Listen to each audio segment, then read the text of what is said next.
Okay.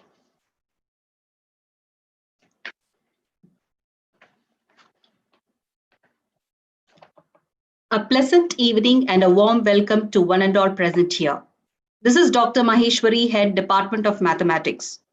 On behalf of Kumuruguru Institutions, Department of Mathematics takes pleasure in inviting you all for the 7th and the final day of our online International Faculty Development Program on Mathematical Modeling for Data Analytics and Engineering. The ongoing COVID-19 pandemic has been associated with a disruption of the ecological balance and increased risk of exposure to new pathogens and the emergence of new disease. Here's an opportunity for all of us to learn on how we could activate our social imagination to think differently about our health systems with a greater focus in foresight, cognizant of the perception bias. We need to consider the interconnected systems that influence planetary health and the balance between the human and the ecological well-being as we set about the slow work of repurposing the building blocks of society so as to address the socio-ecological determinants. For today's FTP, we have our dear speaker, Dr. Joydev Chattopadhyay, Professor, Agricultural and Ecological Research Unit, Biological Sciences Division, Indian Statistical Institute, Kolkata. Dr. Joydev Chattopadhyay is an eminent person from ISI Kolkata with more than 25 years of teaching and research experience. He received his postdoctoral research from University of Urbino, Italy. He is an editorial secretary of Kolkata Mathematical Society, associate editor of the Journal of Advanced Research in Bioinformatics, and an editor of the Journal of Nonlinear Evolution Equations and Applications. He is the regular reviewer of numerous regarded national and international journals. His areas of research are deterministic and stochastic modeling on ecology, epidemiology, and eco-epidemiology. He has guided 27 PhDs and has guided various MSc statistics projects and is currently guiding 8 PhDs. He has published numerous research papers in reputed national and international journals. In biomedical research, he is designated as the principal investigator in Indo-Italian Research Project, NBHM, Department of Atomic Energy, Government of India Research Project, and DST project. He has served as a visiting professor all over the world, including the University of Urbino, Italy, Hetze Institute, Copenhagen, University of Pau, France, University of Turin, Italy, Sultan Qaboos University, etc. Even before handing over the session to our dear speaker, there are instructions that is to be followed by our dear participants. If you have any questions during the presentation, please post them into the Q&A tab in your Zoom control panel. It will be answered at the end of the session. The feedback and the e-assessment link will be posted in the chat box on the completion of speaker's session. Now, I request you to take over the session, sir, and share the ecological consequences that is being faced by COVID-19 and the other disease. Over to you, sir. Thank you. So now you can share. Okay. So I'm audible also. Sir. Yes, you're audible. Okay. My slides is fine? Yes, sir. It's fine. Okay. Thank you, Dr. Maheshwari. And good evening or good afternoon. I do not know actually. There is a confusion whether we'll say the good afternoon or good evening. I was just seeing the chat boxes. Some people at around 3:37, some are talking about good afternoon, some are talking about good evening. Okay, I'm actually not an early riser, so it's maybe there will be a debate whether it's a good afternoon or good evening. But for me, it's a good afternoon to all of you. Okay, sir. Thank you. Let's start. Yes, today's sir. plan is okay. It's okay. Okay. That is fine. Yeah. What's my plan today? I'm talking about, because as you know, the COVID, as Maheshwari already told, and we are all facing the problem due to COVID. And not only the COVID, also now the dengue is also coming many areas of our country is also affected with the dengue. So today's talk will be in the first part. It's a 1 hour 30 minutes talk, isn't it? Okay. So today talk will be in two parts. In the first part, I'll speak about the dengue dynamics, and then I'll move to the COVID cases. So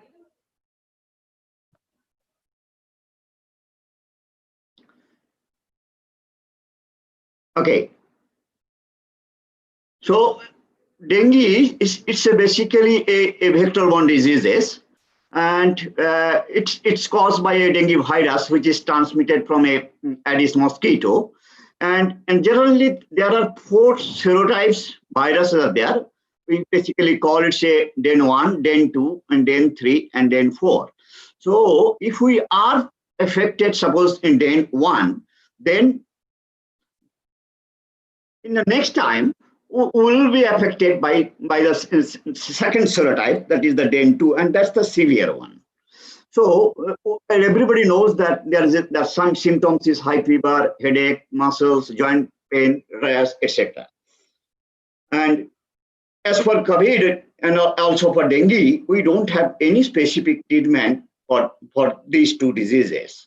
So if you look to the nearly 3.9 billion people in about 128 countries are at risk on dengue dynamics, and in our case in India also. So a provisional list. This is a case reported case in 2017. So now it is nearly more than 2 million. So if you look to the global scenario of the dengue dynamics, nearly 50 to 100 million dengue infections occur in India annually. So if you see that number of dengue outbreaks between 1990 to 2015 is about 262, and out of which in India occurred it's a 58, China 38, and Brazil 24, and 12 outbreaks occurred after 2010. So as you see that now how it is going to be severe, and specifically in up to 2016, 291,000 outbreak associated cases had been reported in 2016. So if you look to the situation of India, so in India we have 82,000.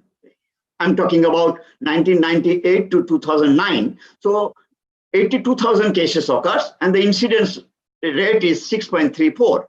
Whereas if you look to the scenario from 2010 to 2014, it is 213,000. And remarkably, how the incidence rate are increasing. So it is nearly 6 times. It increases nearly 6 or 5 point something. So highest incidence reported in Pondicherry, and followed by Dadra Nagar Haveli and Delhi. So this is the cases of India scenario in dengue. So if you look at how many papers are coming, so papers are coming from in 2 aspects. I have chalked it. So one is I think the spike. You are seeing the spike. The spikes are the article of dynamics model, and bars represent the total number article. So as you see how many people are walking through the dynamic model to represent the basic dengue dynamics. Okay, so basically the most of the models what they are telling, so they have actually 2 populations. The infection is we have a 2 population. One is human population and other is mosquito population. So the human population, in most of the models, what they did in the human population, they are dividing the susceptible human, infected human, and recovered. And same for the mosquito population, they have infected, susceptible, mosquito SV, and then it is IV, infected. And from that infected, when this infected mosquito interact with susceptible human, then it is infected, susceptible human being infected, and they are moving at some rate to infected class IH, and they will recover. So this is the most general model of a dengue dynamics. So in 2 aspects, the people are looking the dynamics in 2 aspects. One is only for the looking the dynamics, and the other groups are looking how to control this. So two aspects I'm trying to consider here. One is active case finding, that is the control in spatial setting. I'll not speak very much on that because I try to cover the COVID also. So I'll say about how the active case finding is required for control the dengue dynamics. And another one aspect, I think that most of the people because many people are now working, as you know, on fractional differential equation. So in my opinion, there is some problem in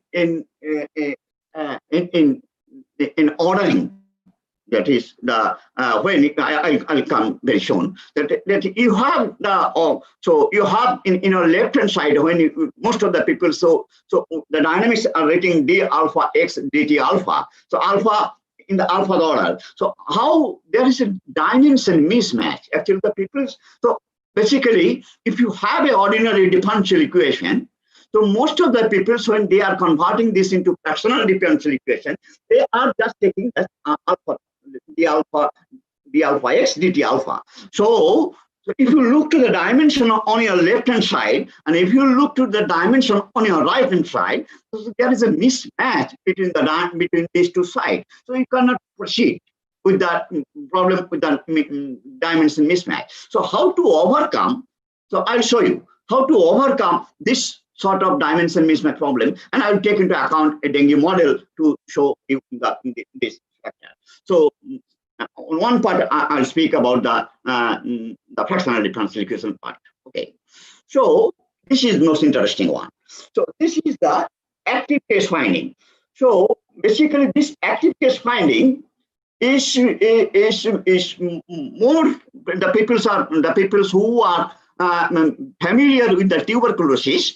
So the people and the people for taking the control strategies for the tuberculosis, the active case finding is already been reported. But in the dengue situation, I only came across only one paper, and that is from Colombia, and I do not say that another one thing was also, and that is a work, a group of people from Delhi, and they have a project with the French people. So they also take into account, they covered about 2,500 people and randomly in Delhi, in Delhi area, and they found that nearly 55% cases, the people who don't have any symptoms, but they have the dengue disease in there. So what actually this is more interesting. What I'm telling that, as you see that in COVID also, so there are there are so many asymptomatic cases. I'll show in my model. So nearly 27% asymptomatic cases are present in our country. So and they are spreading the dynamic. They are spreading the COVID. So this is also not only true for only the COVID, but it is also the cases for the dengue. But this is not well reported in so far. I just came across one paper, and that is reported in cases in the Colombia. And another, what I told you, that they made a survey in Delhi, and they also found that more than 50% people have the diseases, but they don't have any symptoms. So the active case finding to represent the dengue dynamics, it also may play a very vital role. So that's why it's with my students, I took into account this factor and formulate a mathematical model. And we also found, yes, that if we can find after screening and clinical evaluation, if we can find both the person who have not the symptoms so far, but they have the disease, if we can find it, then it will be a good way to control the dengue dynamics. Okay, so there are also two aspects you could think, and this also gives you that it also fill up the data gaps caused by under-reporting cases. So as I mentioned, in Colombia also, they showed that what the government has given reported, and when they go on this, make a survey in their country, they found that the more people, which is not reported, of course, which is not reported, they found that many people are affected with the dengue diseases. So the active case finding is very important, and in the dengue case also. So it also gives you the early detection and prevention of secondary infection. So these are the main aspects to consider the active case finding in dengue dynamics.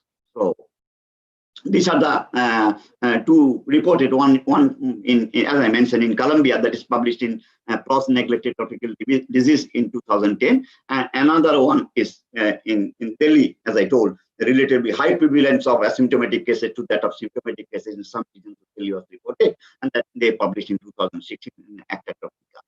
Okay. So what I did actually, my model is, so this is in the blue portion, as you see, that we have the vector population. I have a susceptible vector, exposed vector, and infected vector. Okay, I did not consider the recovered. So the female mosquito, which is infected by which is infected, and they because the lifespan is very small, so they will carry the disease throughout their life. So that's why I am not going to consider the recovered class for the vector population. And for the human population, what I'm trying to do, so it is basically 1, 2, 3, 4, 5, 6, 7 components I divided. So one is what I denoted is SH1. So that is the low risk population, and SH2 is the high risk population. So at a rate R, it is the increment rate. So they are coming, and this is SH1. Okay, so mu, all mu's are mu1, mu h, or I denoted the death rate by mu h everywhere, in several compartments. Okay. So now, so R, so risk, high risk. So I divided the human population, susceptible human population into groups. One is high risk population, and another is low risk. So R is the high risk. 1 minus R portion is the low risk. Okay. So at a rate, so I take the interaction term is like that. So this is the interaction between the SH2, that is the low risk population, with the infected vector, and which I take into, because as you know, the disease the incidence. So many people, there is again there could be a debate whether the transmission rate will be it will follow the mass action rule, or it will follow the standard incidence rate. So there is a debate. So basically, if you consider, but in most of the cases, what I found, that if you consider the standard incidence, because what in the standard incidence, what you are dividing by, because SH2 by NH. So you are taking into consider the whole population, isn't it? NH is equal to SH1 and SH2. So you are considering the whole population, whole group. You are considering. So standard incidence, in my opinion, in epidemiological model, the standard incidence to represent the transmission dynamics, it's better to use to represent the dynamics in the form of standard incidence. So this is now similarly they are exposed. So they are exposed, and they are coming to this group. And mu h. So now from the exposed class, so you are, so either you are infected, and this AH is asymptomatic, as I told, and this is, so this is, and also so from exposed class, you are either going to, when you are exposed, you are going to asymptomatic class as a row, and 1 minus row portion you are in symptomatic class. And from symptomatic, either you will go to the hospitalized, so you are going to the hospitalized or notified cases.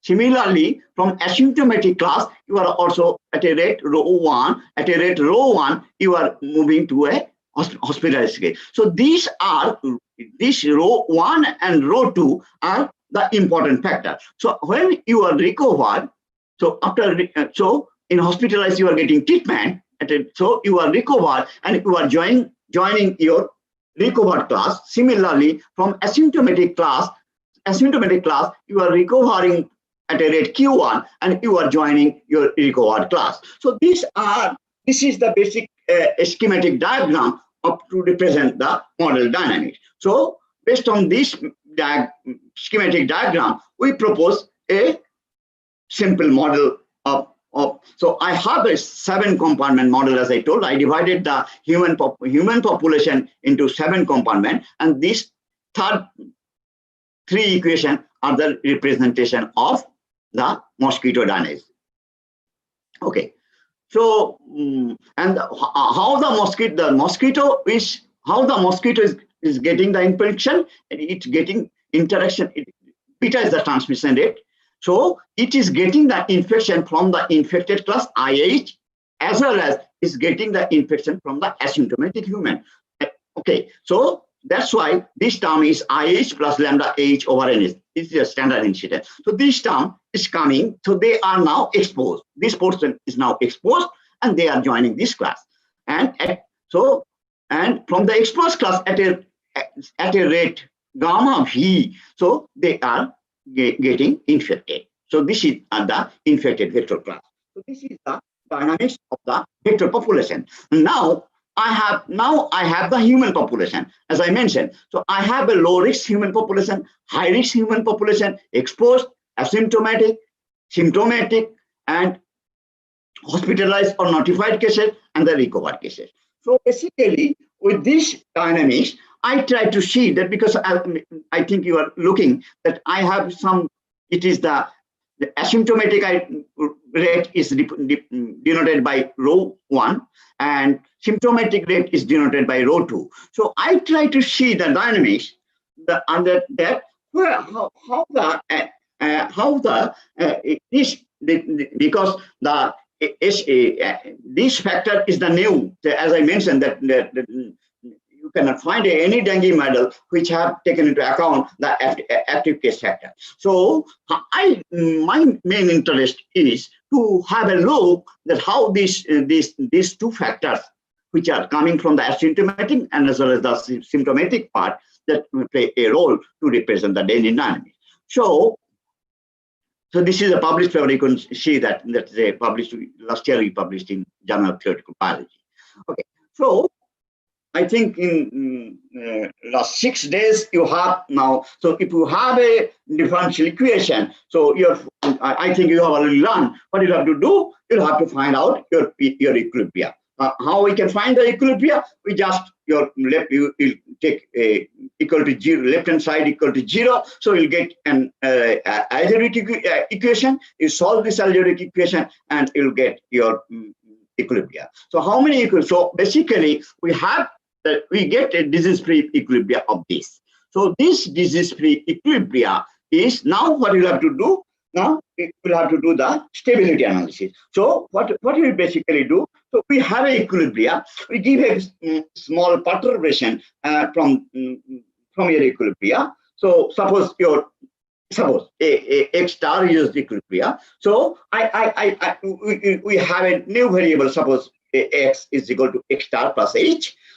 So now we put X is equal to X star plus H, and we expand this, and in Taylor series expansion we did it, and neglect the higher order terms, and then you will get a system of equation. And from there you can find out your eigenvalues and eigenvectors, and from those eigenvalues and eigenvectors you can say whether your system is stable or not. So I think you know that what is stability. Okay, so if I suppose in very simple way, if your all eigenvalues are positive, then your solution, suppose if you have a 2 eigenvalues, suppose lambda 1 and lambda 2, if these 2 eigenvalues are positive, so the solution will be it will equal x1, it will equal lambda 1 t plus x2, it will equal lambda 2 t. So if lambda 1 and lambda 2 are positive, then your solution will grow. So we tell it's a unstable. If it is So there are many things. So if it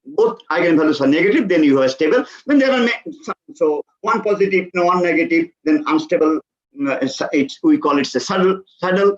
So these are basic things what we did in dynamical models. Okay, so we did it, and we find the disease-free equilibria is locally asymptotically stable. Now, if R0 is less than 1 and unstable if R0 is greater than, this is R0. What is R0? R0 is basically a basic reproductant ratio. What is basically so from one single infection, how many secondary infections will grow? That represent your basic reproductive ratio. If the basic reproductive ratio is generally denoted by R0. If R0 is less than 1, then it's a stable. So no, and if R0 is greater than 1, then it's an epidemic situation. So in most of the cases, what we try to do that when we try to regularize or we try to control our systems in such a way so that our R0 should be less than 0. So in our cases, or the model which I presented already, in our, so we used, there is also a method to find the basic reproductive ratio is we use the next generation matrix approach, and we find the R0, the expression of R0 is something like that. Okay. So we try to fit our model equation with the cumulative cases. I take it in the 8 states. Actually, what you can claim that why you take into, so more than 10,000 cases occurred those states so far. I try to we took into account those 8 states of our country. So I took into account the Kerala, Delhi, Gujarat, West Bengal, and try to fit our model fitting with the cumulative cases, and we try to estimate, as this is interesting, we try to estimate the transmission rate also, the beta, as you say. So the transmission in Kerala, as you see, the transmission rate is nearly 53, whereas in Gujarat the transmission rate is more high, it is 62. In Delhi it is 42, and in West Bengal, it is the transmission rate is 47. So this the cases from 2007 to last in 2017. Similarly, for Andhra Pradesh, the transmission is very high. As you see, it's a 67. In Rajasthan, it's a 62, and in Maharashtra, it is 60, and in Karnataka, it's a 43. So these are the things, how the model is fitting with the cumulative cases of the 8 states.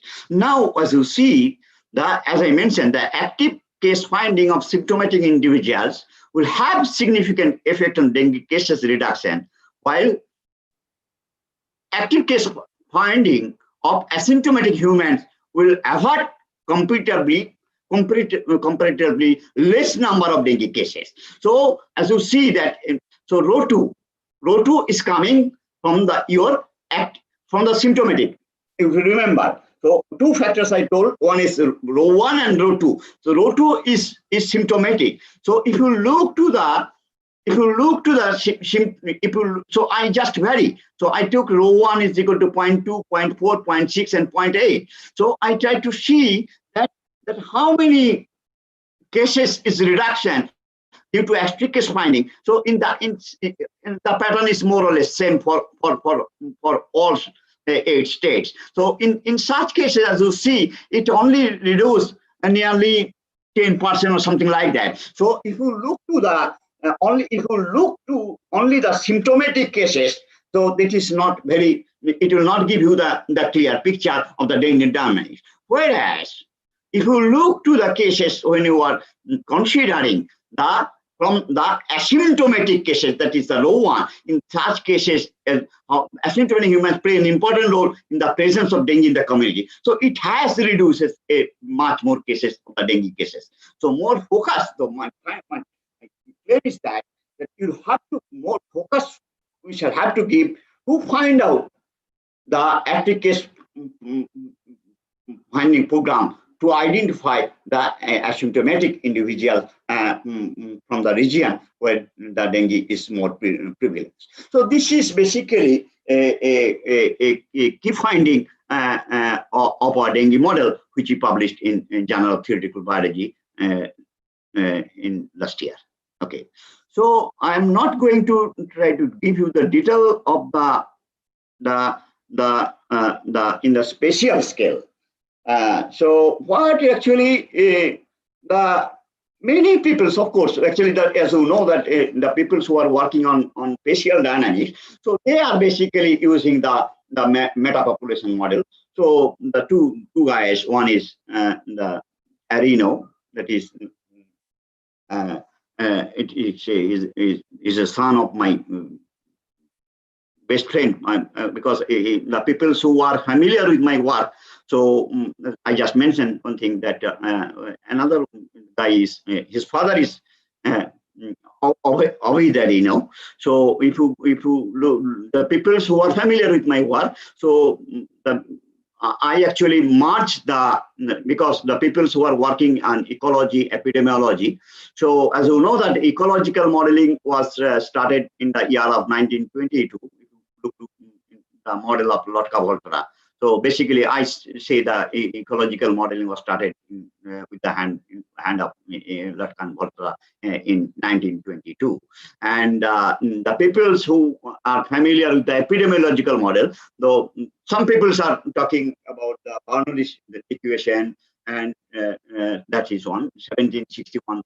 Certainly, but basically the mathematical model, if you look to the mathematical model aspect of the epidemiology, it was started in 1927. The model is Karnak mechanic model. I think most of the people are familiar. So basically in 1922, in my opinion, ecological modeling begins, and the epidemiological model started in the year of 1927. So then one host parasite dynamics, if you say that one paper came in the year of probably 1987, but May, Anderson and May. So that is the first paper where they try to merge the epidemiological factors into the ecological factors, rather ecological factors in the epidemiological scenario. So in the year of we published, when I was at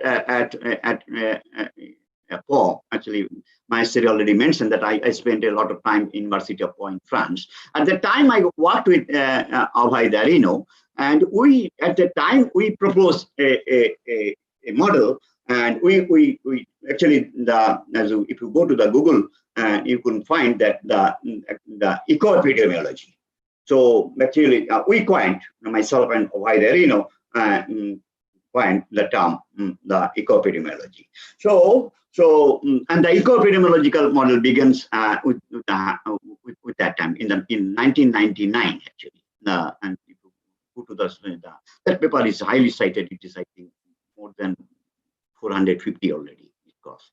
Okay, so eco-epidemiological model starts. So actually, I saw the Arino. That's why it reminded me. It's not David, it's his son, Charles Arino. So that's why it came. Sorry for that.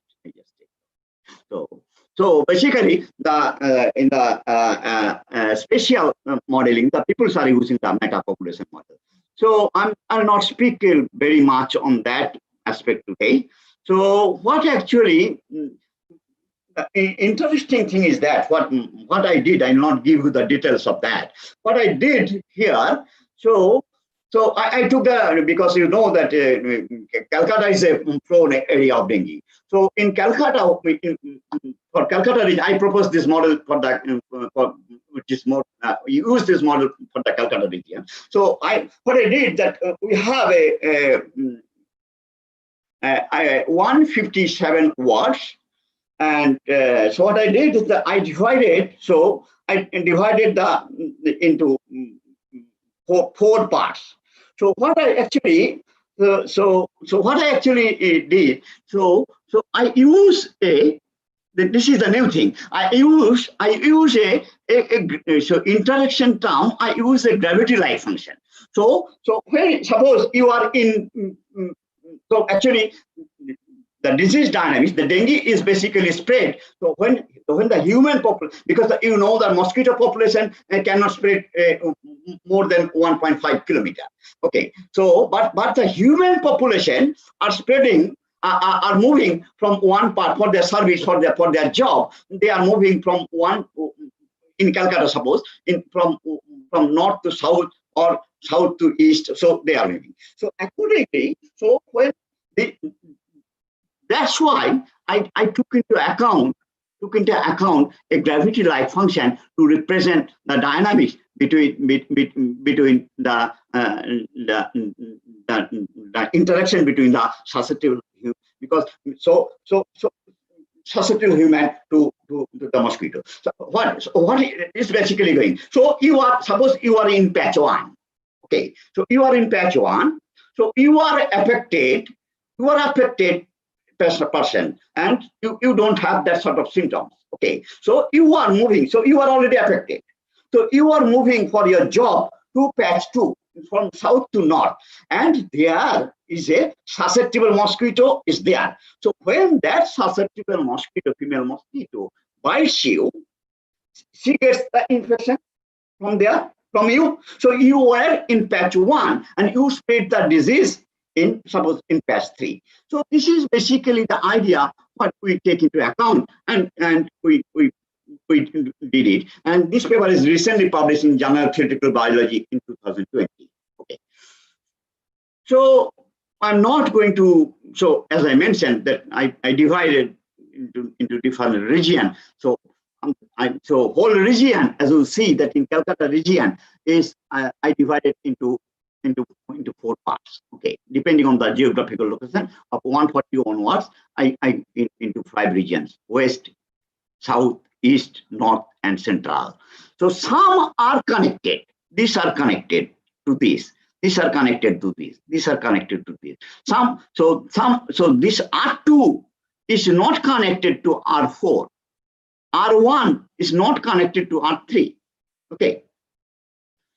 So we try to fit the model. Okay, we fitted it.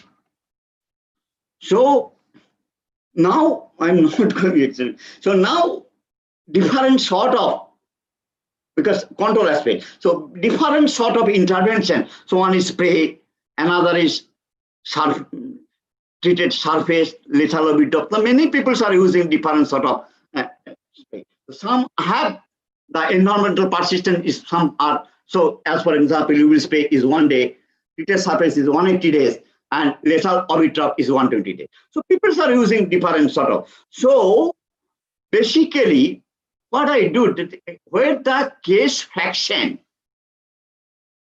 So what I basically did, where the case fraction is greater than the population fraction, we use the control on that aspect. So if you see that in region 3, case fraction is 0.17, population fraction is 0.11. In region 4 is 0.38 and population fraction is 1.2. Other region is case fraction is less than.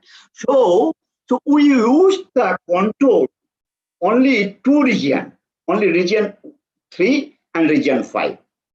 Okay, and then we see that basically the disease will control the other 3 regions. Region 1. So there is no use to use your control strategy. What you are planning to do, you do only your dose portion. That is the portion which the case fraction is greater than the population fraction, and you only use your control strategy. Only these 2 regions, and the disease will be controlled in other regions. So this is the main findings, what he did and what we found here.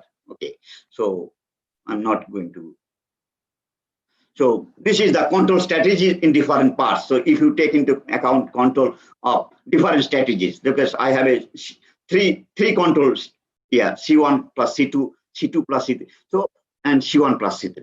So actually, so if you use three, of course, if you use the three control strategy, so then the case reduction will be minimum.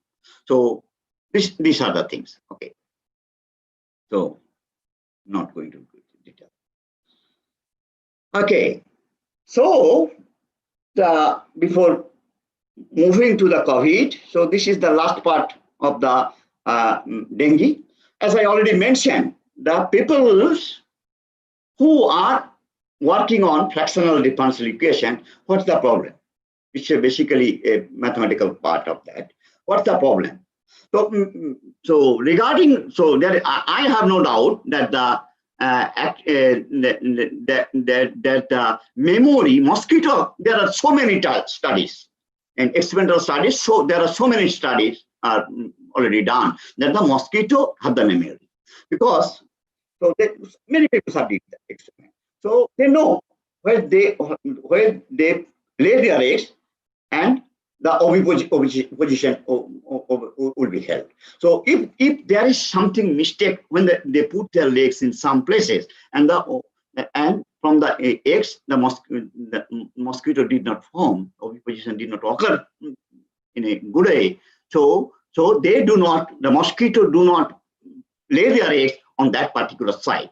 So they have the memory. They know. So there are so many experiments. So people have taken a mosquito in, they put it, and they found it. They join again come back on that particular region. So there are so many studies are there. The mosquito have the experiment learn them. So I learning and memory in disease vectors. There is one paper. Why are some people better more than the others? So this is also something represent that the mosquito has the memory. Okay. So and for the human population, we have a memory. Okay. So you are hearing my lecture. So at least you can remember me for at least one day or few hours. Okay, so actually, this is the first model to fractionalize the dengue OD model. So first attempt to fractionalize the dengue OD model. So I gave you the reference 2011, and he has modeled. So first model came by Push in the year of 2011. I did not represent his model. Okay, so I am representing the model 2013. Why? So what is the difference between that? In Push model, he has used the fractional order alpha and gamma. Alpha for the mosquito population and gamma for the human population. Two types of fractional order he took into account. Okay, in the computer sense. Okay, so but this on the right hand side in Push model, I'm talking about the Push model. In the right hand side, he did not take into account the order alpha order or the gamma order in the right hand side. Okay, so this is that, and so his claim is that DH-Man in 2013 he claimed that there is a mismatch. So that's why he took into account the alpha order to represent the dynamics, not only the left hand side, each rate parameter which are associated in your right hand side on the dynamic. Here, each rate parameter he gives the alpha order. Similarly, to represent the human population, S and I population, he also gives the gamma order, fractional order, and those one. Okay. So he thought that there is no mismatch. Okay. So problem is here one is that. So it's I think you have now, it's a very simple equation. So what they have taken, that they divided the mosquito population into two groups. One is susceptible mosquito, another is infected mosquito. This is the recruitment rate at a rate gamma v, and this is the interaction.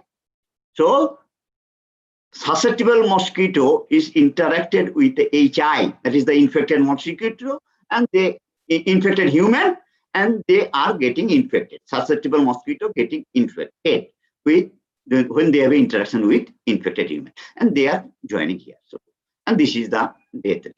Okay.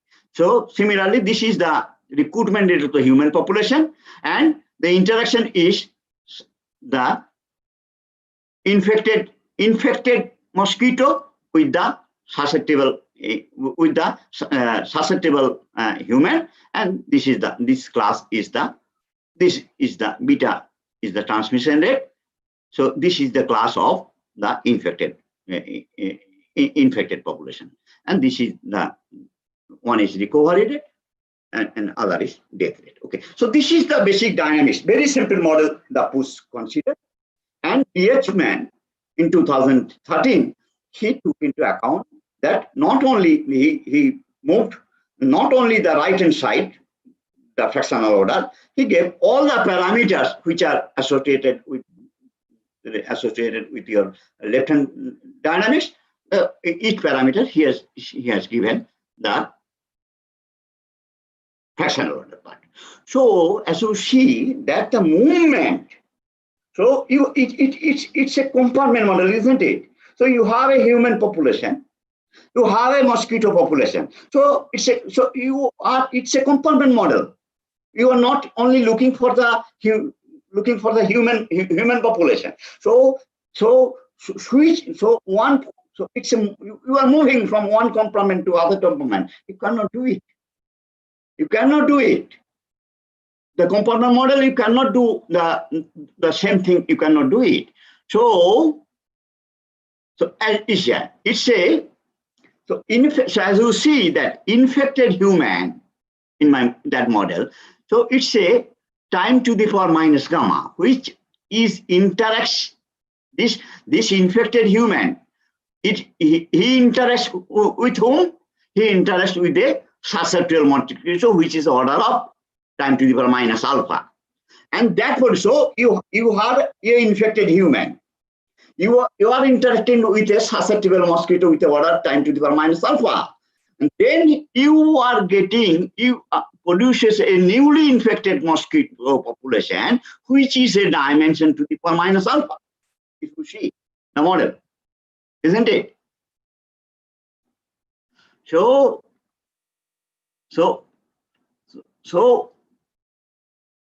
this is, you are gamma order. So you infected mosquito interact with the susceptible human, and this is that you see that this is coming here, but with the order of alpha. It should not be. It should not be.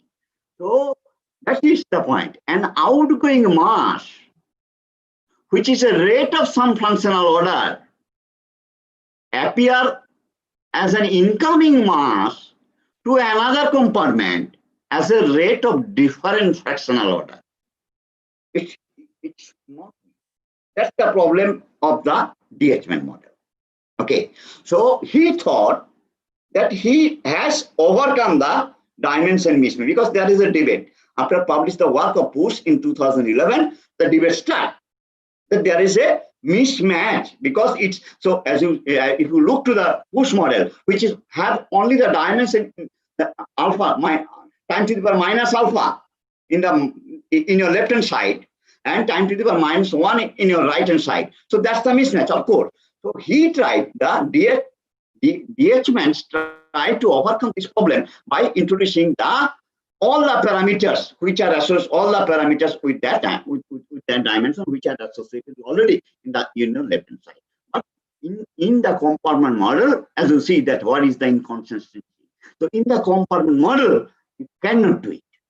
So that's the problem in the in the DHML model to fractionalize to overcome the mismatch problem, dimension mismatch problem. He again raised another debate. So it's a mismatch once again. He could not do it properly. The dimension to solve the problem dimension mismatch. To avoid the dimension mismatch, each rate parameters transform to their corresponding fractional order, as I told. However, recruitment of new bonds and mortality are random process, isn't it? And should not have a fractional order time dynamics. He did it. So it is impossible to fractionalize multi-component system by simply changing the integer order derivative to fractional order in the left-hand side of the system. So that is a paper I found that is published a long ago but not actually on that dynamic. So each paper came in the pharmacokinetics journal. So what that idea gives, that is you can do it. So you have a compartmental system. So you integrate your ordinary system to obtain a system of integral equation. Now you fractionalize the integral by using a power law of kernel, and you obtain a Riemann-Liouville derivative. So the people who are basically familiar, so there are some people are working on Riemann-Liouville, some are using in the Caputo. So there are some problems because in Caputo we have some sort of flexibility. We use the initial condition. We use the initial condition as ordinary difference. So ultimately we integrate the ODE system. We have the integral equation. Now we fractionalize the integral by using the power law of kernel, and we obtain a integral in the form of RL. Okay, so this paper we published in Communication Nonlinear Science in 2015. Okay, so we have arrived this model. Okay, so this is in the sense of Riemann-Liouville. Okay, so what you did actually, now we take birth and death in human and vector do not possess memory, as I mentioned. So that's why I took the parameter is equal to 1. And we also assume that the host vector and vector dynamics follows a similar dynamic. That is why we took alpha 1, 2 and alpha 2, 3 is equal to alpha, which is of course 0 belongs to. So this is the Dengue model with memory effect in transmission. So we have this model. So this is again, we have it in the form of Riemann-Liouville. So the fractional derivative in the right hand side of the equation are in Riemann-Liouville sense. So here also type 2 finite time singularity at t is equal to 0. We have that problem, which makes the system a priori ill-defined. So how to overcome this problem? So what we did, so as I mentioned that why I'm not working with the Riemann-Liouville. So we know we cannot use the usual initial condition in Riemann-Liouville, and RL derivative of constant is not 0. These two are major drawbacks of the people who are working with the RL derivative. So there is a relation between RL to Caputo. So you use this relation and we put this, and ultimately we arrive, because we have a singularity. So we arrive, so you use this relation between RL to Caputo, and ultimately we arrive this equation, and this singularity does not occur for Caputo functional derivative. Okay. So as we are looking the dynamics for t tending to infinity, so we have ultimately arrived this equation. Now, fractional derivative, as you know, it does not satisfy the Leibniz rule.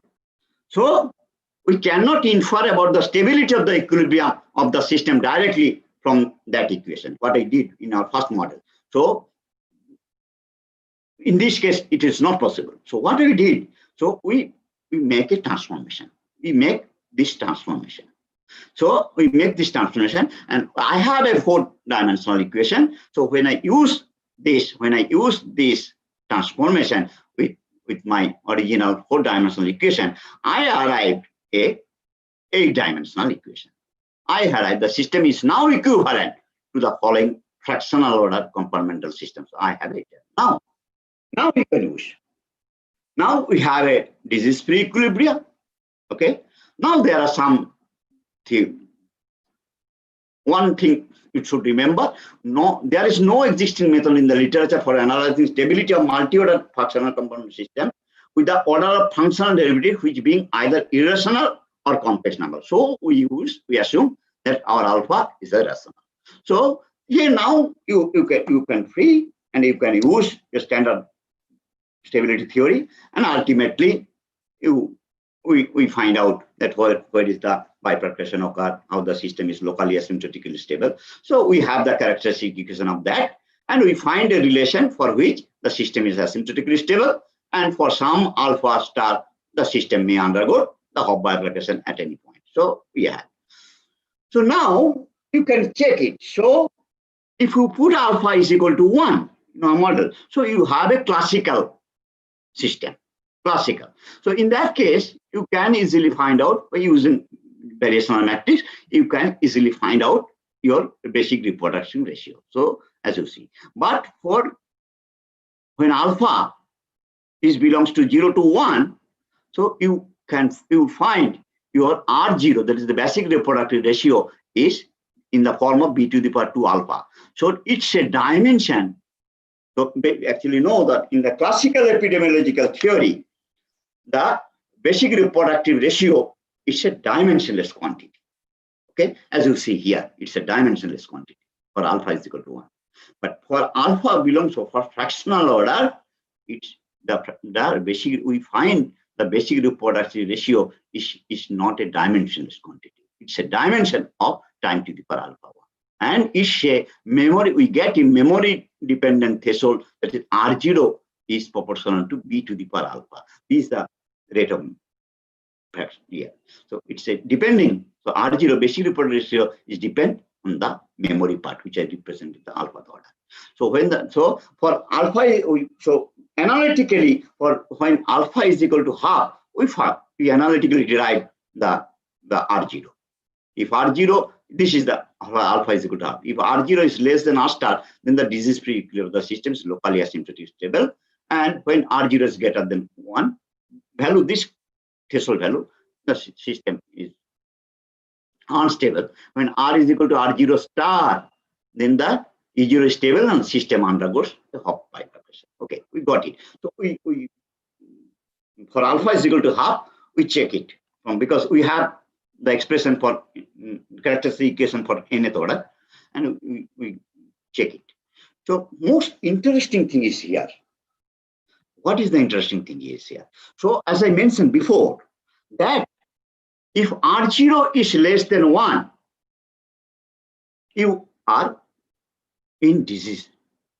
Disease will not persist. This is the basic thing. If R0 is greater than 1, then the disease will persist. Okay, so this is the disease will spread rather.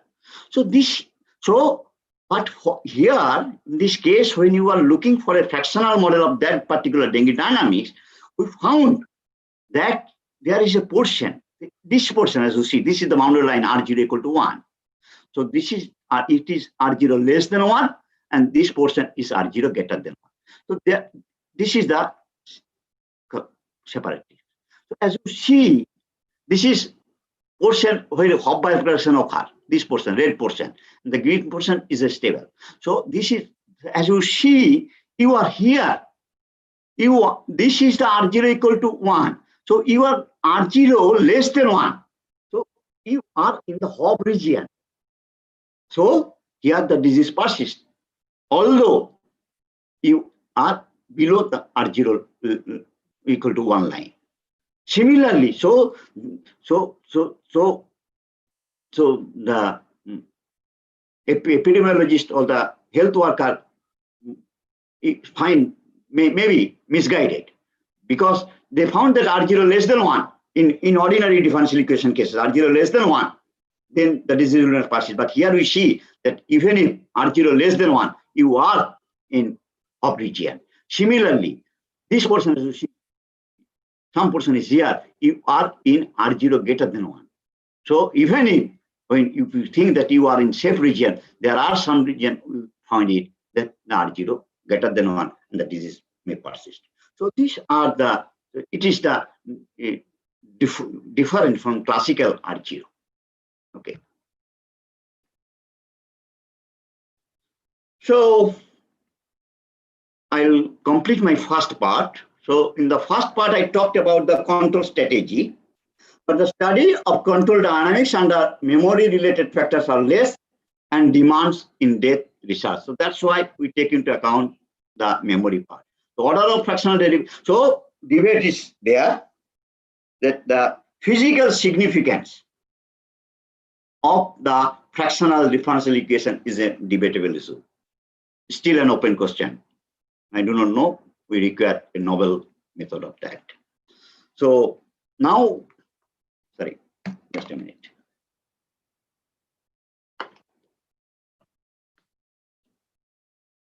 So this will be my last part.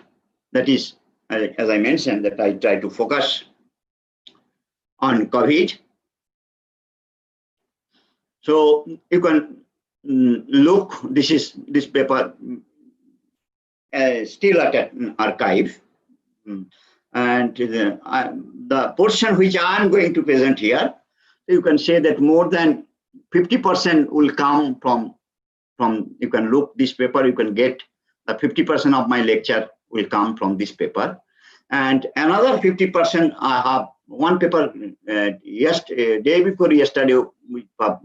It is accepted in chaos solution factors, and this is on COVID. Some parts I'll talk about from that paper, and one part is now still on. I'm working on that, and that I'll present a little bit on that part. So this is the topic cover which I'm trying to cover in the second part of my talk.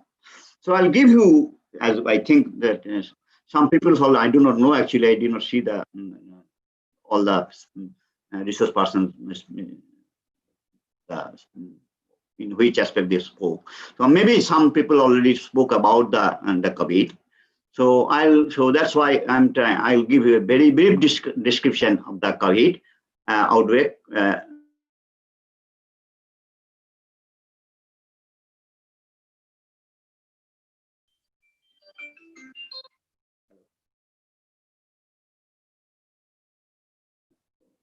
shall have to stop 10 minutes. Okay. So just call me. Okay.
Okay, so actually I heard that I have only 10 minutes. Okay, so actually I'm not giving to the, I'm coming actually, the direct model. So I'm not giving to the introduction part of the COVID.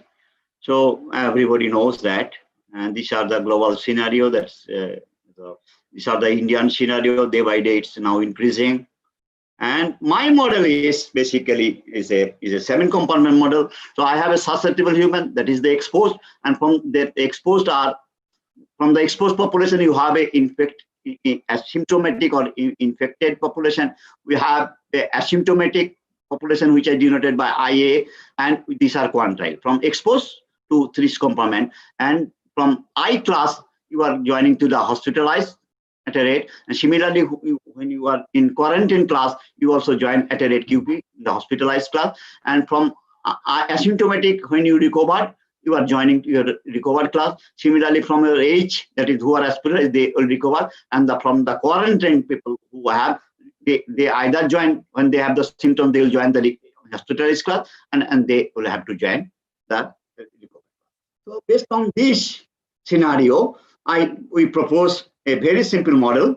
So these are our susceptible population are getting infected with the symptomatic individual, as well as it has the modification parameter with the asymptomatic individual. This is coming, and as I mentioned, from the exposed class at a road E1 you are getting in infected class, at a road E2 you are getting asymptomatic class, at a rate Q1 quarantine class, and these are so accordingly that I have accordingly schematic diagram. So we have the R0 is next generation mathematical approach, use the R0 two part. So plus, so this part is the average number of new infection cases by symptomatic individual, and these are average number of new cases caused by asymptomatic individual.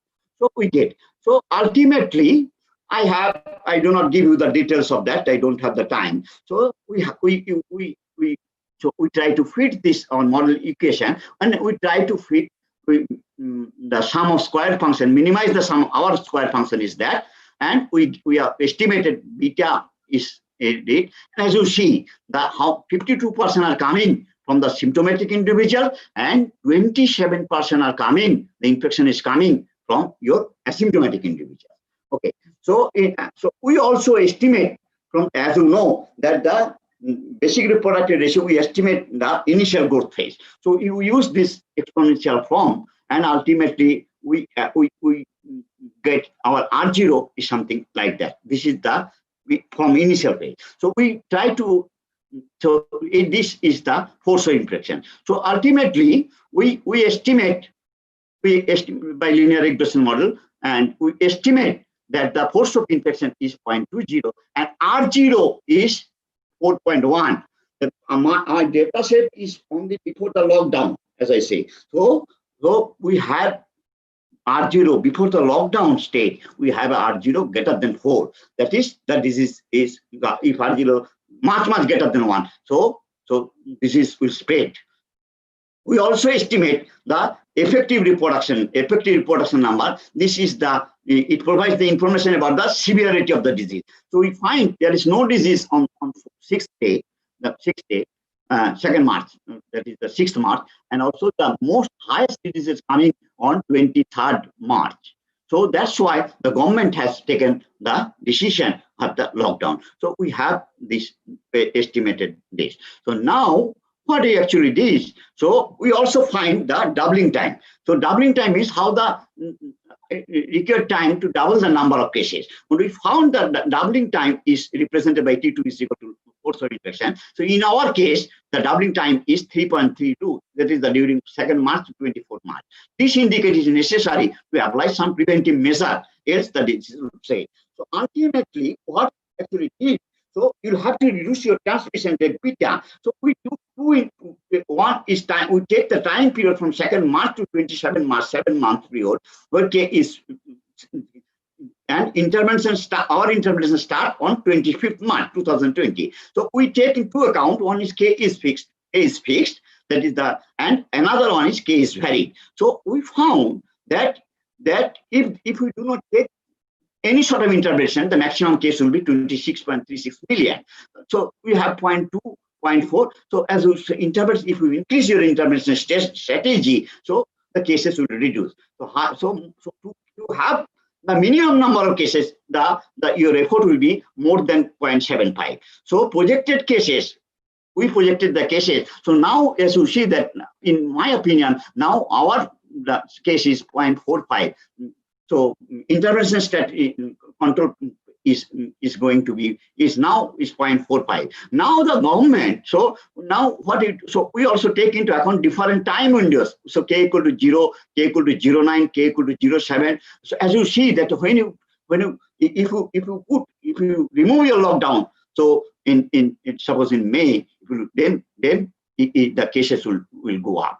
That's what we predicted in much before, and this also captures the real situation. But now, so what you have to do that now, if you increase what we are not doing, if we can increase your intervention strategy, it will case in the cases by September, the cases will drop. But this is not going to happen.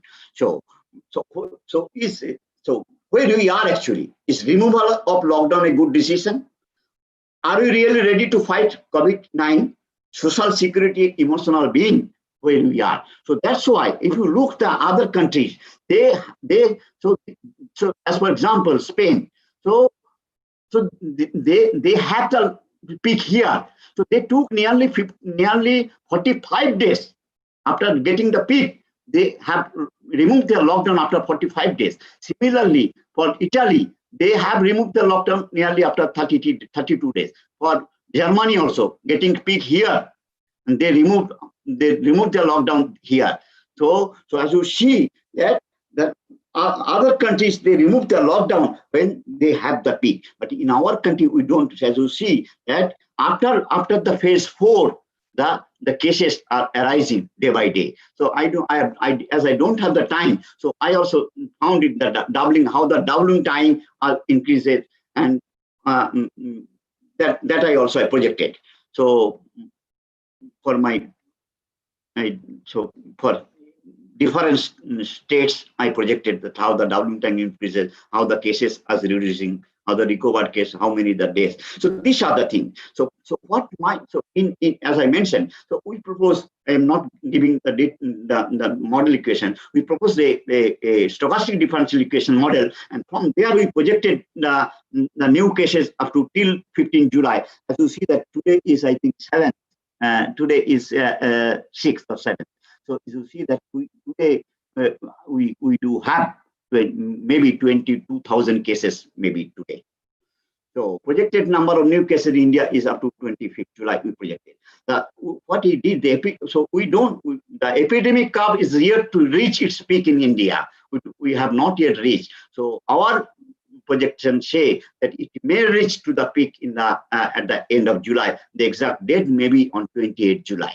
And it will take nearly more than 7 months thereafter to have the number of cases, nearly 300 cases per day. It will take nearly 7 or so. So maybe in next March, so we are not very far from seeing the worst phase of the epidemic. So day by day, as you see, it is increasing, and the end of July, maybe we can see the peak of that. So I'm going to end on that. So actually, we don't have the prepared we need actually we need so many. So these are the cases for the tested, which is India is just day by day. We are only above the 4 countries. We are only above. So disease shifting is not only now in urban area, in rural area now it is gradually spreading. So Ahmedabad people, this is one what we have done from the phone survey from the April 6th to end of May. They find that how the more than 90% people don't have the work, and nearly 50% people not recovered full mark, full salary, and they are not getting. Nearly 40% people have told they are not getting sufficient food, and they are not getting good assistance from the government. So one survey was done by IIM Lucknow people for the pan India went in India, understanding public sentiment during the lockdown.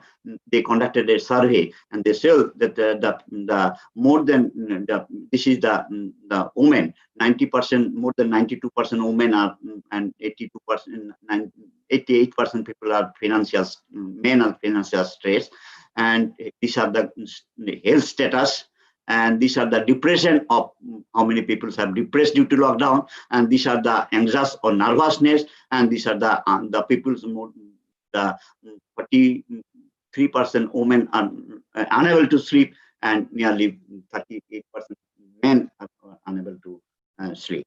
The continuous message of fear. So one thing is that, so we shall have to change. My opinion is that the continuous message of fear from infection, disease, and death that are emanating from the authorities and the media must change immediately as we develop mechanism for coping and realities in our lives. The authority must take steps to increase the awareness and decrease fear among common mass. It is true the road to recovery is going to be a long one, but we need to be prepared with our maps and compass. Thank you very much.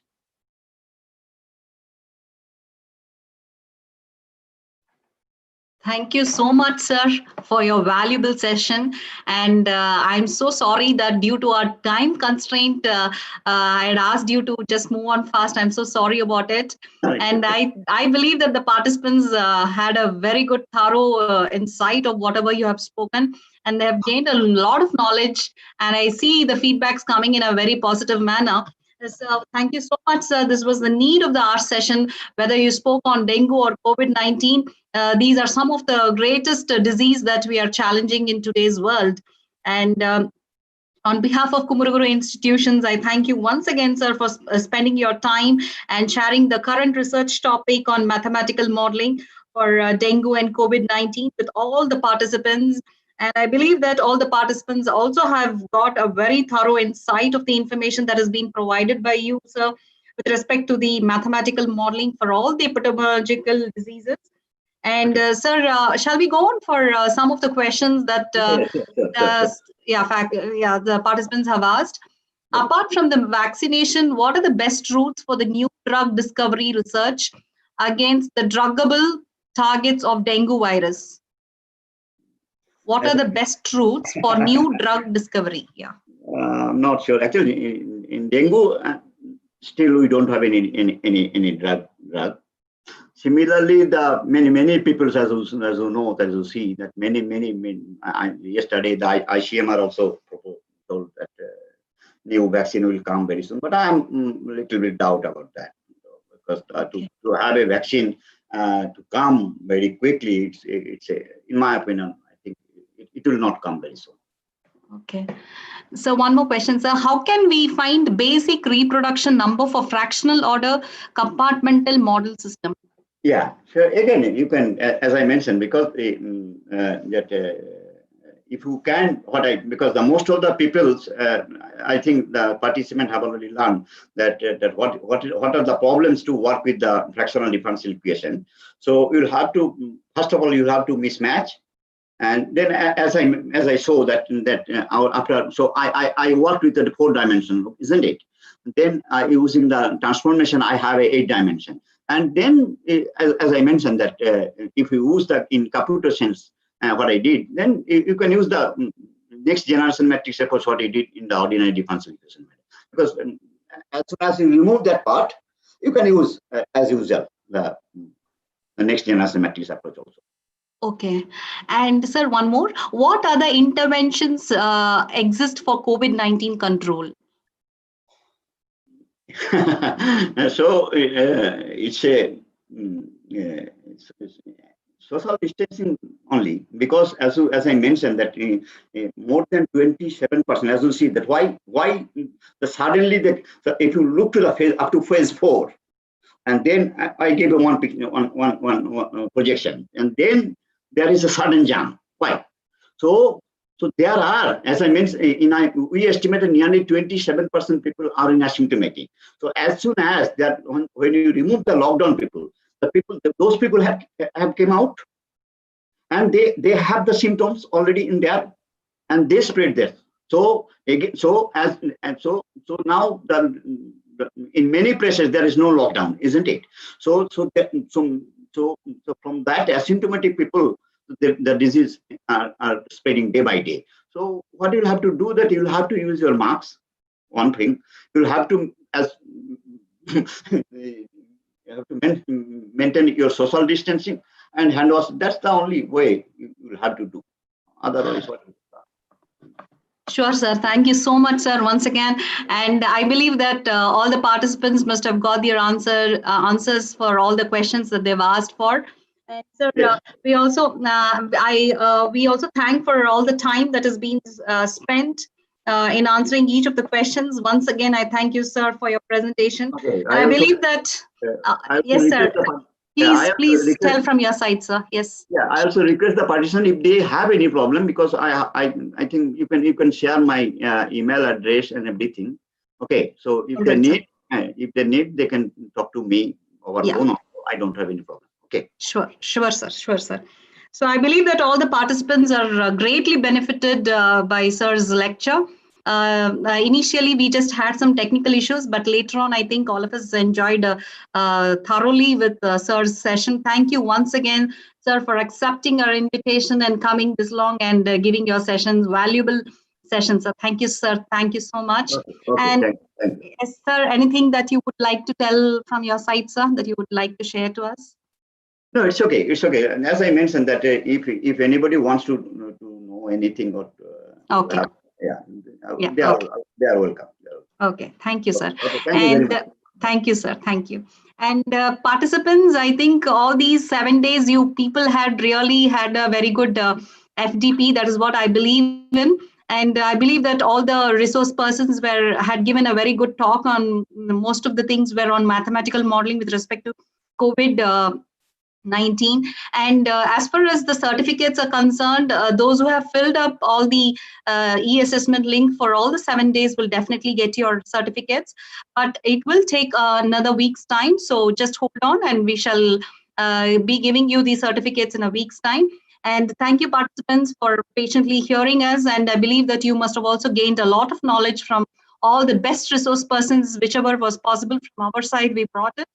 And we brought them, and they also presented very well and had given a very useful talk. Thank you so much, participants. Thank you, speakers. Thank you, sir, once again for you. And we shall wind up this faculty development program for now. And yeah, that's it, sir. So this is Maheshwari signing off from Kumuruguru Institutions. Thank you all for being active participants. Thank you once again. Thank you.